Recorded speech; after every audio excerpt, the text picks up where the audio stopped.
Hello, good evening. कैसे हैं बच्चों? उम्मीद करता हूं कि आप लोग खैरियत से होंगे। चलिए आज हम लोग पढ़ाई की शुरुआत करते हैं बच्चों और समझते हैं कि रासायनिक बलगतकीय क्या है। रासायनिक बलगतकीय जो है ये रसायन विज्ञान की एक शाखा है। क्या है?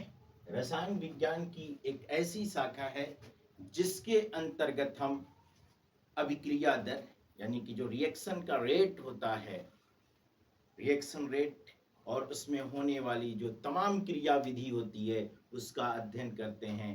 रासायनिक बलगतकीय कहलाता है। यानी कि हम लिख सकते हैं कि रसायन विज्ञान की वह शाखा, रसायन विज्ञान की वह शाखा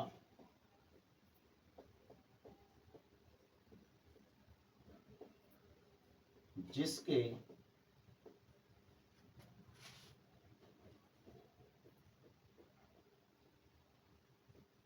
अंतर्गत अभिक्रिया दर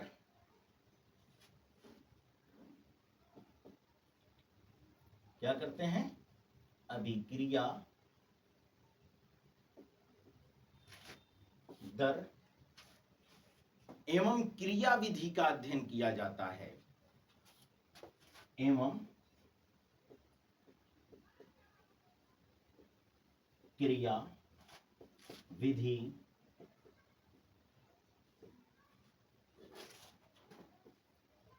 का अध्ययन किया जाता है।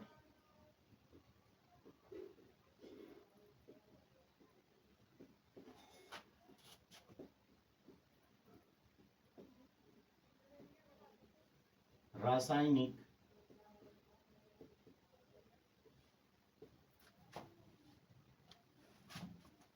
बलगतकीय कहलाता है। रासायनिक बलगतकीय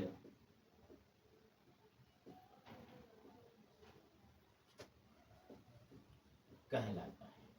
देखो देखो बच्चों, यहां पर हमने जो है ये कहा कि रासायनिक अभिक्रिया में रसायन विज्ञान की वह ब्रांच जिसके अंतर्गत हम अभिक्रिया दर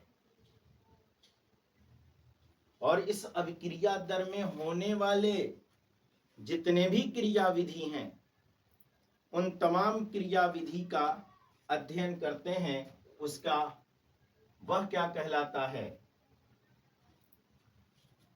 और इसमें होने वाली जो क्रिया विधि है इसे ही हम कहते हैं क्या? रासायनिक बलगतकीय कहते हैं, केमिकल काइनेटिक्स कहते हैं। अगर हम अभिक्रियाओं से संबंधित जो है अभिक्रियाओं के से संबंधित अगर हम कुछ बात करें तो देखिए, अभिक्रियाओं के जो है संबंध में अगर हम बात करें कि अभिक्रिया किस तरीके से होती है, रिएक्शन किस तरीके से होता है, कोई रिएक्शन कब होता है, किस तरीके से होता है, तो अभिक्रिया जो है कितना आगे बढ़ेगी, कितनी मात्रा में आगे बढ़ रही है, कब पूर्ण हो रही है, ये तमाम चीज जो है हमें समझना होगा। हम देखिए अभिक्रियाओं के जो स्टडी है, अभिक्रियाओं का जो अध्ययन है, यानी कि अभिक्रिया दर की जो क्रिया विधि है, इसके अगर हम फैक्ट में बात करें तो इसके लिए हम तथ्य दे सकते हैं कि अभिक्रिया किसी रासायनिक अभिक्रिया की समावयवता जो होती है, किसी रासायनिक अभिक्रिया की जो समावयवता होती है रासायनिक बलगतकीय के अनुसार, उसमें जो मुक्त ऊर्जा होती है, उसकी जो रिलीज एनर्जी होती है, इसमें परिवर्तन की ऋणात्मकता होने पर रासायनिक अभिक्रिया होती है। हम ये कह सकते हैं कि दूसरी पॉइंट में अगर हम इसके बात करें तो अभिक्रिया कितनी मात्रा में आगे बढ़ रही है, अभिक्रिया कोई रिएक्शन हो रहा है तो वो कितनी मात्रा में आगे बढ़ रहा है, वो कब आगे बढ़ रहा है, जो किसी रासायनिक साम्य को से निर्धारित होता हो। अभिक्रिया की गति या साम्य अवस्था उसके स्थापित होने में कितना टाइम लगा है, किसी रिएक्शन को होने में, किसी रिएक्शन की, जैसे एक कोई रिएक्शन है, एक पदार्थ है, इसको ए से बी होने में ये कितना समय लगा है, कितनी टाइम लगी है, इस बात पर भी अभिक्रिया निर्भर करती है, अभिक्रिया की दर निर्भर करती है। अभिक्रिया की गति को प्रभावित करने वाले कारक कौन कौन से हैं? कोई ऐसा कारक, कोई ऐसा फैक्टर तो नहीं है जो अभिक्रिया की दर को क्या कर रहा है, रोक रहा है। कोई ऐसा कारक तो नहीं है जो अभिक्रिया की दर को क्या कर रहा है, रोक रहा है, या जो है अभिक्रिया की दर को घटा रहा है या बढ़ा रहा है। इस प्रकार के कारक जो है निर्भर करते हैं। अभिक्रिया की जो क्रिया विधि है, इसमें जो अंतिम उत्पाद हमको प्राप्त हुआ है, यानी कि जो लास्ट हमें प्रोडक्ट प्राप्त हुआ है किसी रिएक्टेंट से, जो कोई क्या प्रोडक्ट प्राप्त हुआ है, अंतिम उत्पाद प्राप्त हुआ है, तो अंतिम उत्पाद प्राप्त कितने चरण में हुआ है, कितने स्टेप में हुआ है, ये क्या एक ही स्टेप में हुआ है, या इसको होने के लिए, रिएक्टेंट से प्रोडक्ट बनने के लिए इसे कई चरणों से होकर के गुजरना पड़ा है।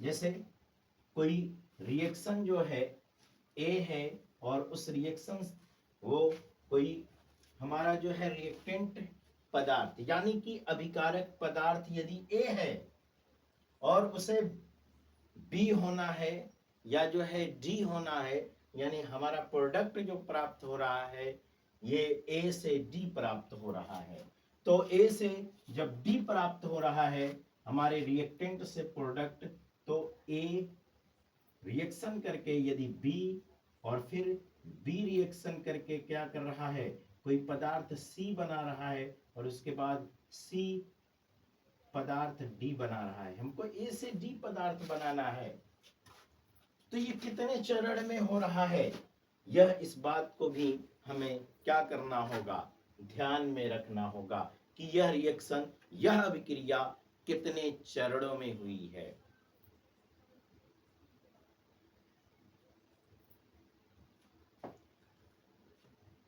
अब बात करेंगे अभिक्रिया के वेग के आधार पर अभिक्रियाओं का वर्गीकरण, क्लासिफिकेशन। आज की क्लास का मुख्य टॉपिक हमारा यही है कि अभिक्रियाओं के वेग के आधार पर अभिक्रियाओं का वर्गीकरण करना। देखिए, अभिक्रियाओं के वेग के आधार पर हम रासायनिक अभिक्रियाओं को मुख्य रूप से मेनली हम 3 पार्टों में इसको डिवाइड कर सकते हैं, 3 भागों में हम इसे तोड़ सकते हैं। नंबर 1 तीव्र अभिक्रिया, नंबर 2 मंद अभिक्रिया, और नंबर 3 अति मंद अभिक्रिया।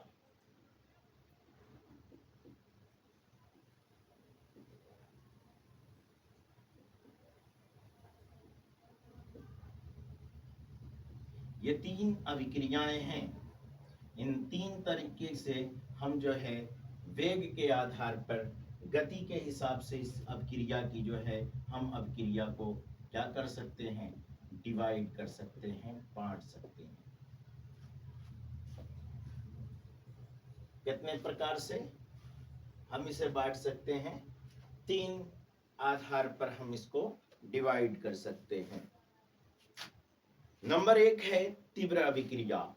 अभी तीव्र अभिक्रिया क्या है, इसी पर हम लोग बातचीत करेंगे। उसके बाद हम लोग मंद अभिक्रिया और अति मंद अभिक्रिया के बारे में बात करेंगे। तीव्र अभिक्रिया क्या है? तीव्र अभिक्रिया या तौक्षणिक अभिक्रिया जिसको कहते हैं, यानी कि एक ऐसी अभिक्रिया जिसको संपन्न होने में, एक ऐसी अभिक्रिया, तीव्र अभिक्रिया जो है हम उसे कहेंगे एक ऐसी अभिक्रिया जो संपन्न होने में बहुत कम समय लेती है। एक ऐसी अभिक्रिया, एक ऐसी अभिक्रिया,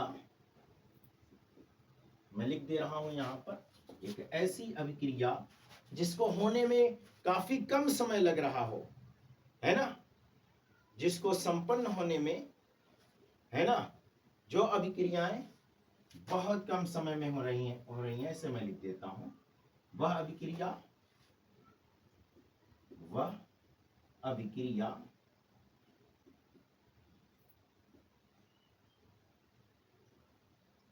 जो काफी कम समय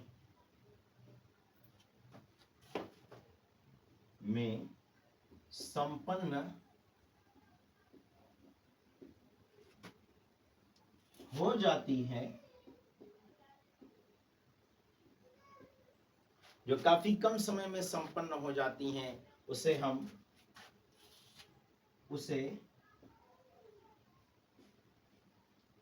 तीव्र अभिक्रिया